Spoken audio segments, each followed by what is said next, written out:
if you remember, I've got standard generator here. It's 6 volt. It acts like a kind of dynamo. It's not an alternator.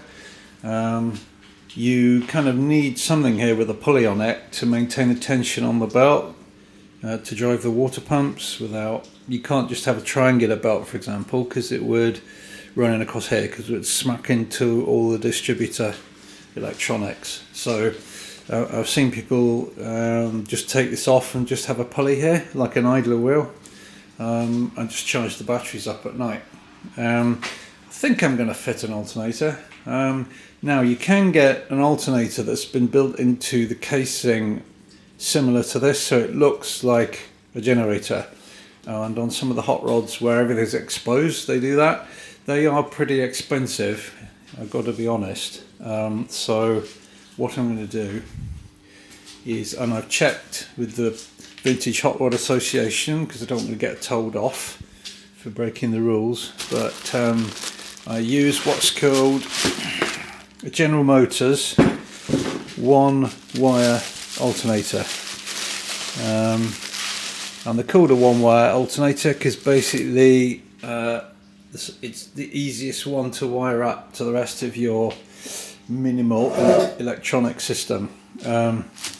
Comes with a pulley on it for a narrow modern kind of belt. So I also managed to get hold of, and the other thing I should say is they're reasonably priced. You know, these are a lot cheaper because it's been reconditioned, but they're made you know, in ginormous numbers, and they're still used in by loads of hobbyists.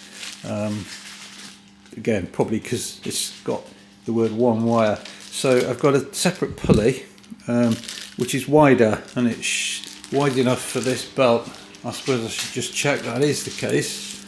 Yeah, help if I took it out of the plastic, but yeah, it looks like it'll take that belt okay. Right, so that's good, no complete catastrophe there. I did get it from a hot rod shop, so it should fit.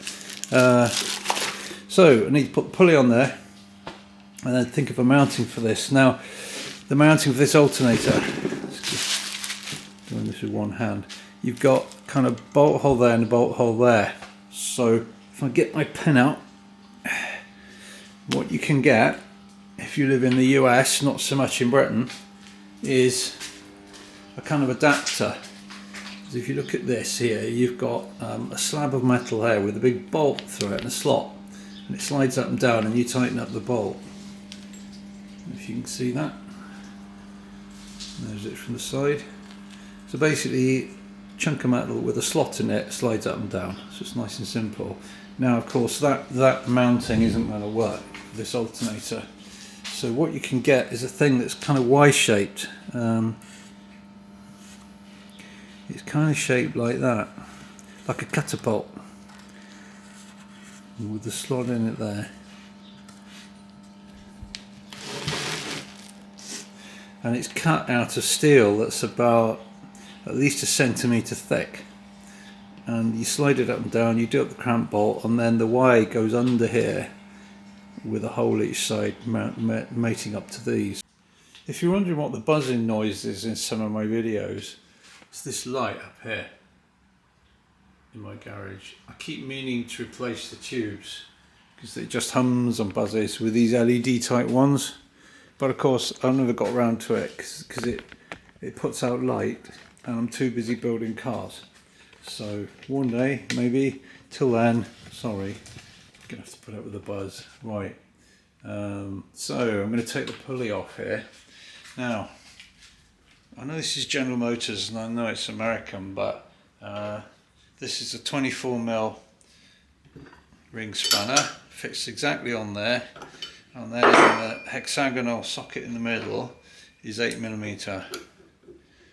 Whoop, exact fit. So I kind of expected it to be something imperial, but hey, they fit exactly, so that's what I'm going to use.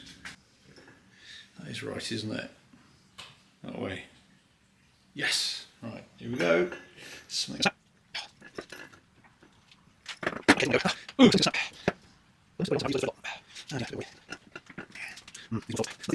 came up with a plan B. which is more brutal.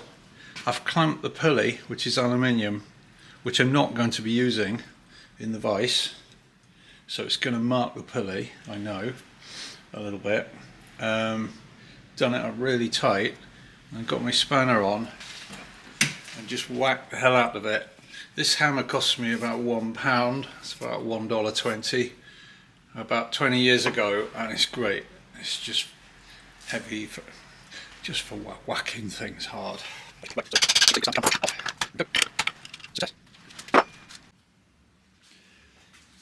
This fluffy cushion came in my VW bus that you've seen in this garage, which I originally got from Sweden. Anyway, it's really handy if you've got all sorts of electrical gubbins and things and tabs you don't want snapping off. You put it on it. There we are. Yeah, so this is all pretty straightforward. There's a mark here for a kind of a woodruff key, but there is no woodruff key or slot. This came off pretty easily. I haven't marked it. There's the tiniest little scratch if you look closely, so if anybody needs a standard one wire distributor pulley made of steel, they can have it actually. Let me know. So this is the replacement. It's aluminium for the wide V belt.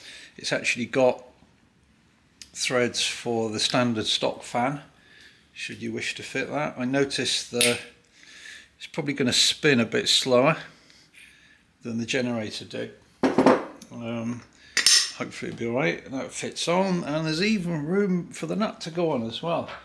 Let's put the spring washer on. Oh, it actually all fits. Can you believe that? 22 metric socket. I know it's wrong, but yeah.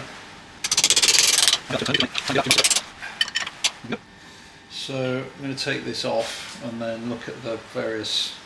In fact, I should measure the middle of this belt to the flat surface of the intake manifold thingy here, actually, because that's what I've got to copy. So, done some measuring from this flat face of this intake manifold to the middle of this belt it's actually 1.5 inches exactly. It's interesting, the flat of this face is carried down actually. It matches here as well. So if you measure from the edge to the middle of the belt on the water pulley, again it's 1.5 inches. So I need to record that on my record keeping system that I used earlier. See, I cocked it up. It's 1.5 inches. There we are. Okay, and the other thing to remember is this is actually grooved. So there's a bit of metal that's further across here that sits in the groove. So it might end up being 2 laser cut bits of steel welded together. Right, see there's a slot there, so this should slide out. Oh, it does. Why am I always surprised when things work? Right, good. Okay, you can see I've mopped this up. Now, how am I going to do this? Well, they're all roughly lined up. It's going to have to be a piece of metal that fits into there. Comes under here. So that's a rectangle with a slot in it, about 1 centimetre thick. And then welded to the front of that will be another piece the same, but shaped like with the Y. And then the Y, one Y will come up here, bolt through that, one the other side, and it can't be too thick, otherwise it'll hit the belt. So my laser cuts in thick slabs of steel just come back. So that's 15mm thick. I think that's 10. There's my preliminary sketch there, you can see. And yeah, so the idea is this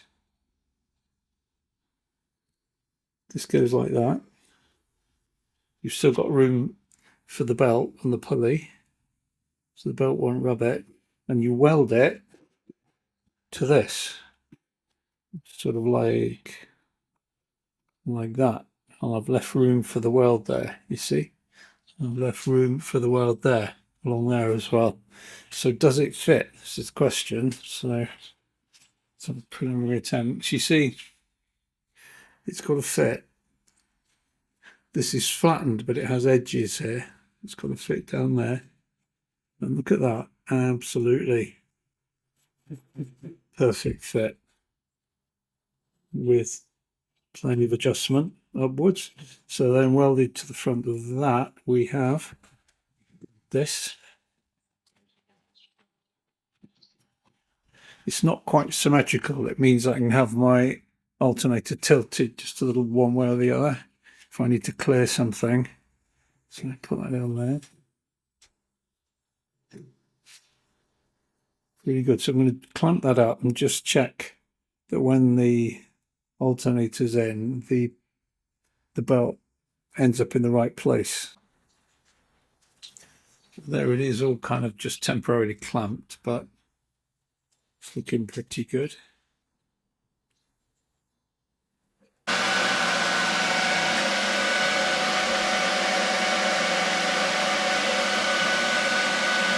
So steel is just that much easier to weld compared to aluminium.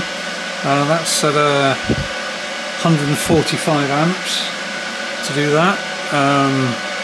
Just got the sides to do now. I've already done the bottom end. Okay, so there's one of the sides. Because that's mega hot now, so just got to leave that cool for a while and then I'll drill the holes.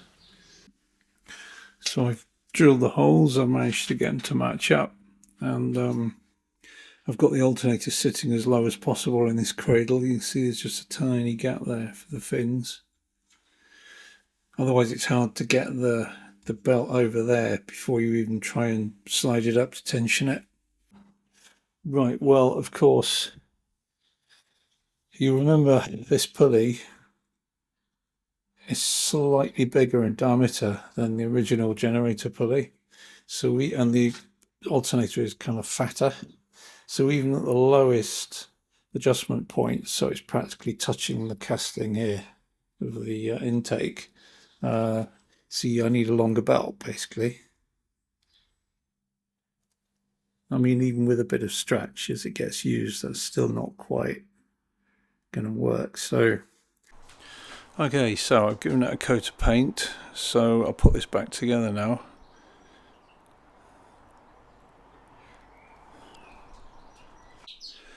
Now the other thing I've done is, do you remember in the end I settled on a fan belt that was one size up from the correct size for use with the standard generator, and that seems to work best with the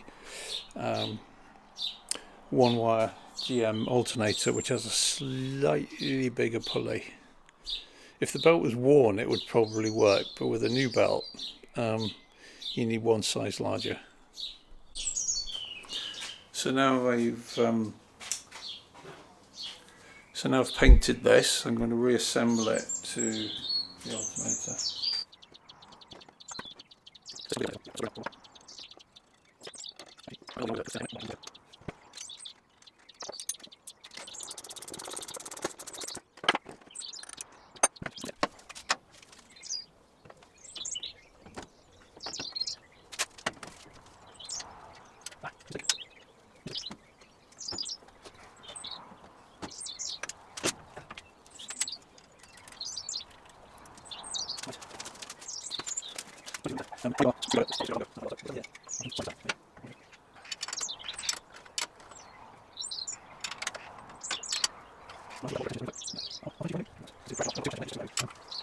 I need to fit this because I need to test fit the radiator and create the hoses and make sure they miss this, even with a bit of flappage at high RPM. It still needs to miss it, so I've got to assemble it and see how it looks. Right, I've put the radiator back in without any of the baffles, aluminium fairings and things, because today's job is to get my hoses sorted out top and bottom. So that's got to be kind of S-shaped.